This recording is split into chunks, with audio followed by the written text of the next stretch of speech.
सर्वात आधी आपल्या सगळ्यांचं मनापासून आभार व्यक्त करतो। महाराष्ट्र विधानसभेची निवडणूक दिनांक 20 तारखेला आहे आणि प्रचाराची रणधुमाळी पूर्ण महाराष्ट्रात चालू आहे। त्यामध्ये प्रामुख्याने माझ्या पोवळा माजिवडा विधानसभा मतदारसंघातून शिवसेना, भारतीय जनता पार्टी, राष्ट्रवादी, RPI आणि इतर समविचारी पक्षांच्या युतीचा उमेदवार म्हणून मी निवडणुकीला सामोरा जातोय। 25 तारखेला मी फॉर्म भरला होता आणि आता जवळजवळ गेली 22 दिवस प्रचार करतोय। प्रचार आता अंतिम टप्प्यात आहे आणि त्या दरम्यान ठाण्याला मुख्यमंत्री एकनाथ शिंदे साहेब, भाईंदरला योगी आदित्यनाथजी, काल ठाण्याला भारतीय जनता पक्षाचे राष्ट्रीय अध्यक्ष JP नड्डाजी यांच्या उपस्थितीमध्ये माझ्या कार्य अहवालाचं प्रकाशन करण्यात आलं आणि त्या कार्य अहवालामध्ये गेल्या 15 वर्षाच्या कामाचा जो काय आढावा आहे तो आढावा मी आपल्यासमोर ठेवलेला आहे आणि मला अभिमान ह्याकरता आहे की त्या कार्य अहवालामध्ये कुठल्याही प्रकारे जी कामं मी केलेली नाहीत किंवा जी कामं मी भविष्यामध्ये करणार आहे, फक्त रोपवेचा विषय सोडून सगळी कामं ही मंजूर आहेत आणि सगळी कामं प्रगतीपथावर आहेत। तर बाकीची सगळी कामांचा लोकार्पणसुद्धा झालेलं आहे। असेच कामं फक्त त्या माझ्या कार्य अहवालामध्ये केलेलं आहे, याचा मला अभिमान आहे आणि आपल्या सगळ्यांच्या आशीर्वादानं भरपूर काही विकास कामं ह्या 15 वर्षात मी करू शकलो। परंतु प्रामुख्यानं मुख्यमंत्री एकनाथ शिंदे साहेबांनी राज्याची धुरा आपल्या हाती स्वीकारल्यानंतर ह्या मतदारसंघाचा जेवढा विकास करता येईल तेवढा जास्तीत जास्त विकास मी केला आणि मी भाग्यवान ह्यासाठी आहे की माझ्या मतदारसंघामध्ये ठाणे महापालिका आणि मीरा भाईंदर महापालिका येते आणि MMR क्षेत्रातला सगळ्यात मोठा मतदारसंघ, 5,45,000हून अधिकचा हा मतदारसंघ, 2,67,000 मतदार ठाण्यातले तर 2,77,000 मतदार हे मीरा भाईंदरचे,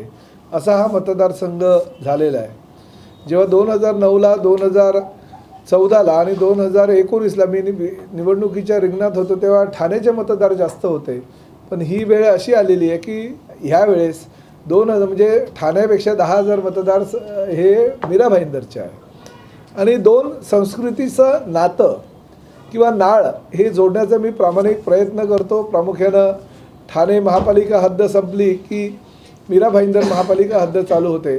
ठाण्यामध्ये मोठ्या प्रमाणात आमचे मराठी बांधव असल्याकारणानं त्या ठिकाणी मराठीतनं बोलावं लागतं, तर मीरा भाईंदर जसं सुरुवात होतं त्या ठिकाणी हिंदीमधनं बोलावं लागतं। त्यामुळे अशी ही संस्कृती, दोन्ही वेगवेगळे भिन्न संस्कृतीशी नाळ जोडलेली आणि सगळ्या लोकांनी गेल्या 15 वर्षापासून मला आमदार म्हणून स्वीकारलं आहे आणि जी काही कामं असतील ती कामं मी त्यांच्या माध्यमातून करतोय।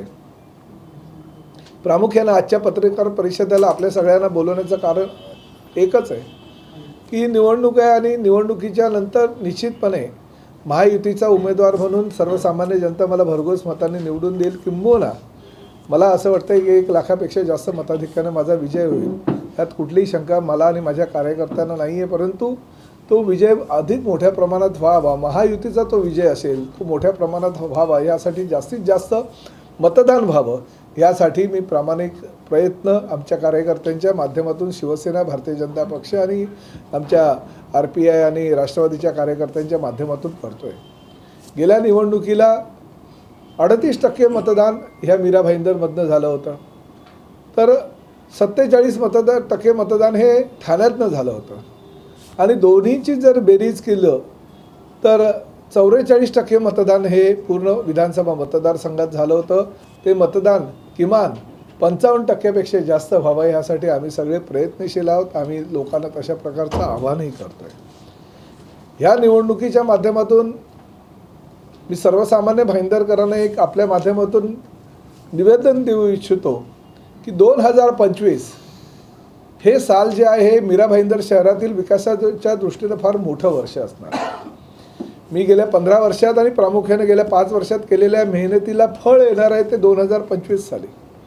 आजपर्यंत मी लता मंगेशकर नाट्यगृह, इंदिराबाई बाबूराव सरनाईक कॅशलेस हॉस्पिटल, घोडबंदर किल्ला, छत्रपती शिवाजी महाराजांचा पुतळा, डॉक्टर बाबासाहेब आंबेडकर यांच्या नावानं सांस्कृतिक भवनाचं काम चालू केलेलं आहे, परंतु बाळासाहेब ठाकरेंच्या नावानं चालू केलेला जे एक चांगलं सर्वसामान्य मीरा भाईंदरच्या जनतेला आवडेल अशा प्रकारचं कला दालनाचं काम जवळजवळ पूर्ण झालं, त्याचं लोकार्पणही झालं आहे. आम्ही जरीबरी तलावाचं सुशोभीकरण करून त्या ठिकाणी म्युझिकल फाउंटनचं लोकार्पण केलं. तर त्याचबरोबर आमच्या आनंद दिघे मैदानाशेजारी असलेल्या तलावामध्ये सुद्धा म्युझिकल फाउंटन चालू केलं आणि त्याचंही लोकार्पण केलं. अशा प्रकारची अनेक विकासकामं ही लोकार्पणं केलेली आहेत. तर काही विकासकामं ही आता काम चालू आहे आणि वर्षभरामध्ये ती पूर्ण होतील असा अंदाज आहे. त्यामध्ये विविध समाजाला दिलेली समाजभवनंसुद्धा असतात. आणि आता भविष्यामध्ये म्हणजे 3 गोष्टी मला ह्या ठिकाणी करायच्या आहेत.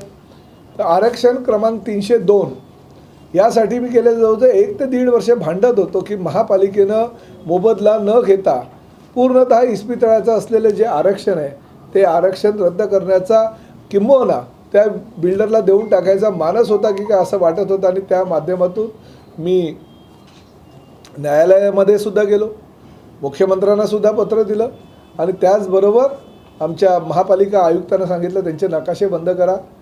रेराकडे गेलो आणि त्याचबरोबर पर्यावरण विभागाकडे गेलो. आणि आज मला अभिमानानं सांगावंसं वाटतं की माझ्या त्या लढ्याला यश प्राप्त झालं आहे.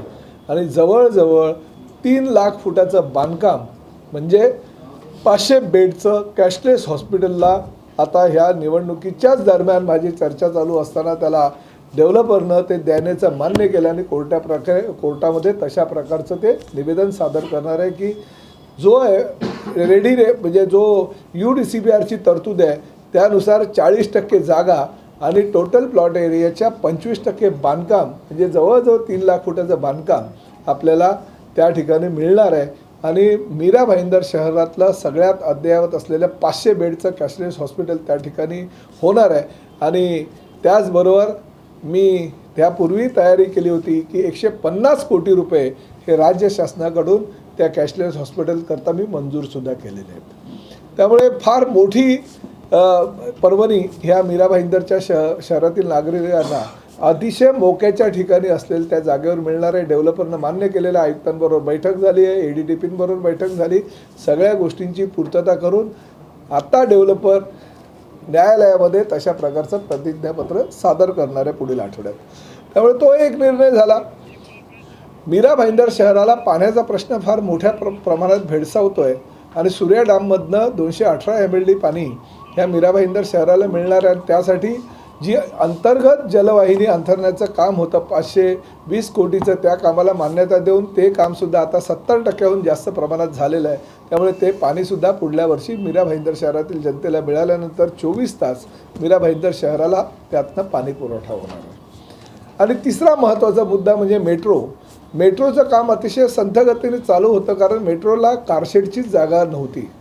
आणि ज्या ठिकाणी कारशेडचं आरक्षण टाकलं होतं राई मुर्दा मोरव्याच्या ग्रामस्थांची जमीन त्या ठिकाणी जात होती आणि त्यामुळे ग्रामस्थांचा विरोध लक्षात घेता माननीय मुख्यमंत्र्यांकडे मी त्या संदर्भात बैठक लावली.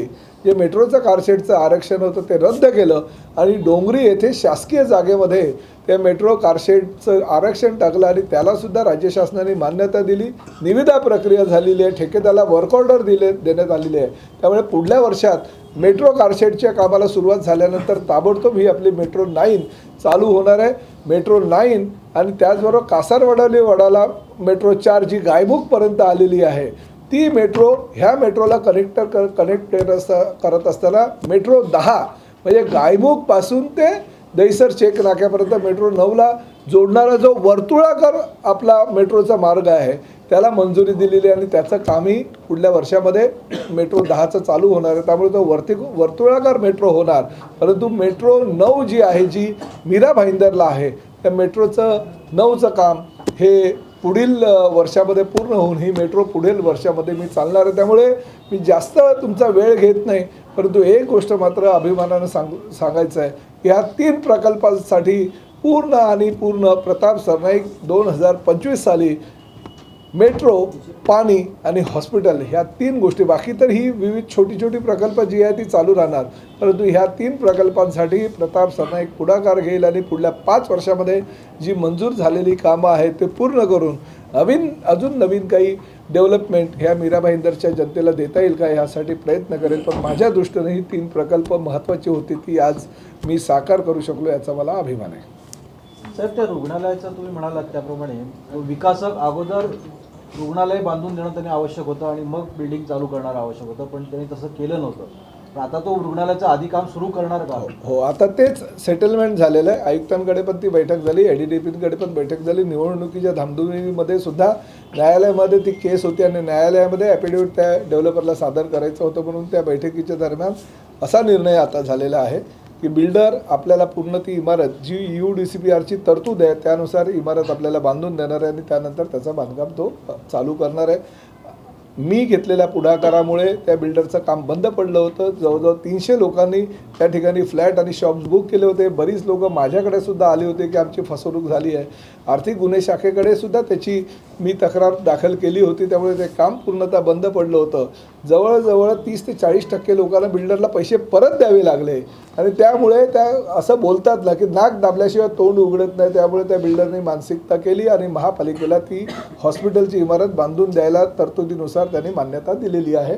आता न्यायालयामध्ये तो तशा प्रकारचा ॲफिडेव्हिट दिल्यानंतर त्याचे जे जुने नकाशे आहेत ते ऑलरेडी रद्द केलेले आहेत. नवीन नकाशे त्याला सबमिट करावे लागेल आणि त्याला हॉस्पिटलच्या ह्या नवीन इमारतीसह मंजुरी मिळाल्याने नंतरच कामाला सुरुवात होईल. नहीं, टोटल लैंड एरिया का 40%, लैंड एरिया का 40% और लैंड एरिया में से 25% कंस्ट्रक्शन. जितना लैंड एरिया है उसमें का 25% का कंस्ट्रक्शन हो 40% में, 60% डेवलपर को मिलेगा, 40% में पूरा लैंड एरिया का 25% उसको कंस्ट्रक्शन करके देना पड़ेगा. और अगर एडिशनल उसको TDR चाहिए तो 25% में उसको अगर एडिशनल TDR कंस्ट्रक्शन TDR चाहिए तो बना के दे सकता है वो कॉरपोरेशन को. वहाँ पे 3 FSI हम यूज़ कर सकते हैं. एक FSI वो बना के देगा, मगर अगर चाहिए उसको तो कंस्ट्रक्शन, जैसे हम नाट्यगृह बनाया, अस्पताल बनाया इंदिराबाई बाबूराव सरनाईक, उसी तरह से अगर कंस्ट्रक्शन TDR को उसको चाहिए तो उसके ऊपर वो 2 FSI और भी एडिशनल बना दे सकता है. कॉर्पोरेशन उसको कंस्ट्रक्शन TDR देगा. तिथे ऑलरेडी 18 मीटर रस्ता असेलच आहे ना, मोठा 18 मीटर ना 30 मीटर 30 मीटर आहे. मग त्याला ऑलरेडी 5-5-6 नाही, हॉस्पिटलच्या प्रोव्हिजननुसार 3 FSI हॉस्पिटलमध्ये. हा, 3 FSI, कारण तो UDCPR मध्ये ऑलरेडी FSI बनवतो ना स्वतःच्या याच्यासाठी. सूर्या डैम प्रकल्प हो, चाहे मेट्रो हो या फिर टेम्बो अस्पताल हो, मुजफ्फर हुसैन बोलते मैंने बनाया, गीता जैन बोलती मैंने बनाया, नरेंद्र मेहता बोलते मैंने बनाया, आप बोलते मैंने बनाया. जनता कंफ्यूज है किसने बनाया? नहीं, मैं ऐसा टेम्बो हॉस्पिटल के बारे में मैंने कभी ऐसा बोला नहीं कि मैंने बनाया. टेम्बो हॉस्पिटल छोड़ दो, लेकिन मेट्रो और सूर्या प्रकल्प नहीं, ऐसा पहली बात तो ऐसी है, गीता जैन जो है उस वक्त MLA वगैरह कुछ नहीं थी, पहली बात. और नरेंद्र मेहता उस वक्त MLA थे और प्रताप सरनाईक MLA थे और महायुति की सरकार थी. उसी दौरान मेट्रो का भी प्रकल्प हो गया और सूर्या डैम का भी प्रकल्प हो गया. फक्त खाली बात इतनी है कि मैं सबसे सीनियर MLA था, 2009 में मैं था. और आप अगर 2009 का मेरा ब्रोशर देखोगे तो उसमें मैंने मीरा भाईंदर शहर के लोगों को पानी और मेट्रो का सपना मेरे ब्रोशर में लेके आया था और उस तरह से वो पीछे मैं उसके लगा था. और हमारी युति की सत्ता थी और युति की सत्ता के माध्यम से ही वो हो गया. प्रताप सरनाईक और नरेंद्र मेहता इस मीरा भाईंदर का तभी विधायक थे. पहले हिंदी में बोलने दीजिए, बाद में. नाही ना, मराठीत कोणाला काही प्रश्न असेल तर विचारून घ्या.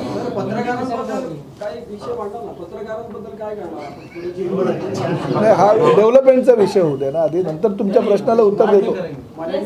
नाही, नंतर पहले आप हिंदी सर बोलिए. मराठीत कोणाला खेडेकर साहेब सिनियर. प्रश्न असा आहे की आता तुम्ही 3 प्रकल्प सांगितले चालू 2025 हे खूप महत्त्वाचं वर्ष आहे मीरा भाईंदरच्या डेव्हलपमेंटसाठी. त्याच्यासाठी 3 गोष्टी, मेट्रो, पाणी योजना आणि हॉस्पिटल या 3 अगदी तयारीतच व्हायला आलेले आहे. पण त्याच्यानंतर तुम्ही भरघोस मतांनी निवडून येणार आहात.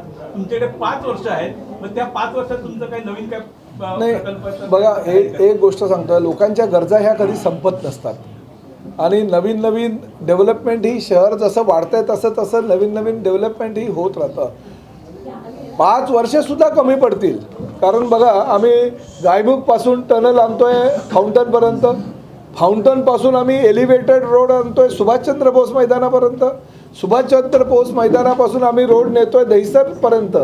आणि हा एक इंटरनल रोड झाल्यानंतर आम्ही कोस्टल रोड जो आहे तो जो बँड्रापर्यंत आता येतो आहे काही 2 महिन्यात, बँड्राचा कोस्टल रोड आम्ही वर्सोवावरनं मीरा भाईंदर आणि मीरा भाईंदरवरनं वसई विरार आणि वसई विरारपासून डहाणूपर्यंत नेऊन जाण्याचा आमचा प्रयत्न. म्हणजे 5 वर्षसुद्धा ह्या गोष्टीला कमी पडतील. त्याचबरोबर टिकुजिनी वाडी ते बोरिवलीच्या टनलचं काम चालू झालेलं, त्यामुळे जी वाहतूक आहे ती वाहतूक सगळीकडे डायव्हर्ट करायची, जेणेकरून आपला वाहतुकीचा जो मोठा विषय आहे तो संपेल. आणि गायमुखपासून फाउंटन हॉटेलपर्यंतचा जो रस्ता 30 मीटर आहे तो 60 मीटरचा आपण करायला घेतलेला आहे. त्याला मंजुरी मिळालेली आहे, जेणेकरून तो 60 मीटरचा रस्ता झाल्यानंतर मेट्रो पण तिकडनं येणार आहे गायमुख ते भाईंदर दहिसर चेकनाक्यापर्यंत. आणि रस्ता वाईट झाल्यानंतर ॲटोमॅटिक त्या ठिकाणी आपल्याला बाकीच्या ज्या काही डेव्हलपमेंट आहे त्या डेव्हलपमेंट करता येईल. बघा, स्वप्न ही काही कधी कोणाची संपत नसतात, परंतु स्वप्न बघणं, स्वप्न दाखवणं आणि स्वप्न प्रत्यक्षात उतरवणं, मला एक गोष्ट या ठिकाणी अभिमानानं सांगेल, याच्यामध्ये कोणी तिसरं कोणी नाही. महायुतीचं सरकार जरी होतं तरी प्रताप सरनाईकच्या संकल्पनेतून हे मेट्रो, आधीची जी मेट्रो होती मेट्रो 9, फक्त ती मेट्रो 9 ही रेग्युलर मेट्रोचा ट्रॅक होता. परंतु ज्यावेळेस सोनिया सेठी ॲडिशनल कमिशनर झाल्या आणि राजीव म्हणून कमिशनर होते, त्यावेळेस मी प्रस्ताव मांडला, विधिमंडळात आवाज उठवला, ती बैठक लागली, सोनिया सेठी स्वतः आल्यात आणि नागपूरच्या धर्तीवर एलिव्हेटेड ब्रिज ही संकल्पना प्रताप सरनाईकची होती. ठीक आहे, त्याची पूर्तता झाली. काही लोकांनी श्रेय घ्यायचा प्रयत्न केला. मला काय, मी श्रेय घेण्याच्या नादामध्ये कधी पडत नाही. मी लोकांना सुविधा, कारण ज्यांना कळतं त्यांना कळत असतं ते. ही जी संकल्पना आहे की एलिव्हेटेड रोड छत्रपती शिवाजी महाराज मार्गावर झाला पाहिजे, ही संकल्पना प्रताप सरनाईकची आहे. आणि त्यावेळेस ती 184 कोटी रुपयाची ॲडिशनल तरतूद करून ती मान्य केलेली आहे त्यावेळेस. त्यामुळे छत्रपती शिवाजी महाराज रस्त्यावरचा तो एलिव्हेटेड ब्रिज आपल्याला दिसतो आहे. आणि 3 ब्रिज आहेत, 1 नव्हे 2 नव्हे तर 3 ब्रिज आहे. त्यामुळे ही संकल्पना माझी आहे. डिझाईन पण चेंज करायला लागेल. डिझाईन चेंज केलं. नॅशनल हायवेकडनं परमिशन आणली आहे एका साईडला, नॅशनल हायवेनी पण आपल्याला परमिशन दिलेली आहे. म्हणजे दहिसर चेकनाका क्रॉस केल्यानंतर जो ब्रिज आपण पुढे जातो वसई विरारकडे, तिकडनं आपण छत्रपती शिवाजी महाराजांच्या पुतळ्याजवळ लेफ्ट दिलेला आहे. हे कोणाला माहिती नाही. जे जाऊन मेट्रोचा श्रेय घेण्याचा प्रयत्न करतात त्याही लोकांना माहीत नाही की आपण पॅरलल घेतलेलं आहे, म्हणजे त्या ब्रिजला कनेक्टिंग हा ब्रिज घेतलेला आहे. म्हणजे ही घटनासुद्धा MMR क्षेत्रामध्ये पहिली आहे की एखाद्या फ्लायओव्हरवरनं दुसऱ्या फ्लायओव्हरवर जायला डायरेक्ट आपण कट केलेला आहे, आणि ती नॅशनल हायवेची परमिशन घेऊन. त्यामुळे लोकांना कळतं कोणी केलं, काय कळतं. आणि प्रामुख्यानं मी तुमच्या सगळ्या पत्रकारांचे आभार मानतो. ठीक आहे, काही तुम्ही लोकांनाही, काही आमच्या चॅनलवाल्यांना जे यूट्यूबवाले असतात त्यांना याचे बाईट, अरे आपका क्या कहना है, वो ऐसा कहते तो आपका क्या कहना है, वो ये श्रेय लेते तो आपका काम नहीं है, ऐसा वो बोलते ते. त्यामुळे यूट्यूब चॅनल चालतं, कारण शेवटी तिखट मसाला असतो, परंतु जनतेला कळत असतं. दुकान तो सबका चलना चाहिए ना, किसका होलसेल में चलता है, किसका रिटेल में चलता है, हमारा भी